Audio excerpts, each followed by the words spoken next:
Like, I don't know if that dude's all right.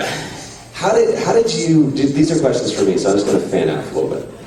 How did you? Because I mean, I know you got a long history of doing voice work, but how did you fall into the role of Master Chief in Halo?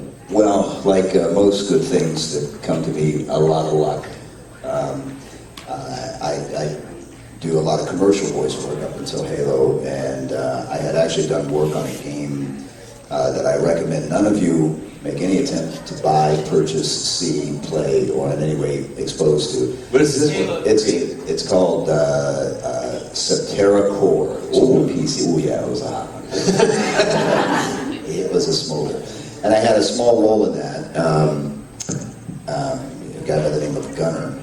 And the person who cast me was Marty O'Donnell, who ended up, of course, going with Bungie, and he's the one who writes and performs most of the music in the Halo series. So he, about a year later, decided, called me and asked me about, voicing the character Master Chief. So that was really Halo Combat Evolved was the first or the second video game I'd ever done, and coming into it at the time, I had no picture of what Master Chief looked like. The game obviously had not been released yet, so it was strictly going on.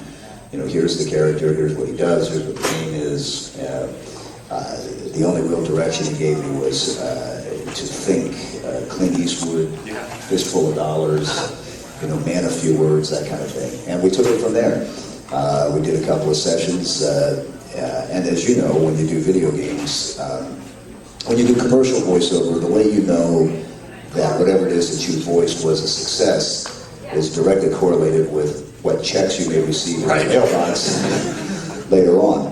That's not the case with video games. It's sort of a one-shot deal, and so I recorded the sessions, and that was pretty much the end of it, and I forgot about it. And it was about a year later, I was actually down here in Florida, visiting some friends, and I come walking through the living room one day, and the kids are playing Halo. And I said, and understand now, I also do a radio show in Chicago, and so my friend is introducing me to his kids. Yeah, Steve does a big radio show in Chicago. They were totally unimpressed. Who care less? He voices commercials that run all over the world. Totally unimpressed. I walk through, I see the Halo game playing, and I said, I think I voiced a character on that game. And I, huh? What? And honestly, I couldn't remember the name of the character. I said, but I think he's one of the main guys. Really? Yeah, I said, I can't, Master Chief? Yeah, that's it. Well, about 15 minutes later, we had a line around the block of this guy's house. Fans from the neighborhood who would come by to meet me and get autographs. So at that point, I knew, well, maybe we have something. Maybe there's something going on here I ought to investigate. And from that point on, of course, the rest is, as they say, history. But that was the rather unimpressive beginning for me, but it's been quite a ride ever since. And where did you record it? Did you do it in Chicago? In Chicago. Bungie originally was based in Chicago. When Microsoft got an idea of what was going on, they quickly bought the company and moved it all out to their headquarters in Washington. But a lot of the voice casting, especially for the first game, there's a lot of Chicago voice actors. It's expanded beyond that, in Halo 2 and 3. But yeah, we did all the sessions in Chicago, and I've done all 3 games in Chicago, actually. And what do you think? Because obviously the game has progressed so much from where it started, and this happens a lot, where it's going to be a big AAA title, but nobody can expect the game to do as well as it did. What do you think as far as how the game is? Because the ODST just came out. I know. Well, I mean, it's not just a video game. It's a cult phenomenon. You've had so many spin-offs with Red vs. Blue, and it's one of the most cosplayed, as far as video game characters, one of the most cosplayed characters ever.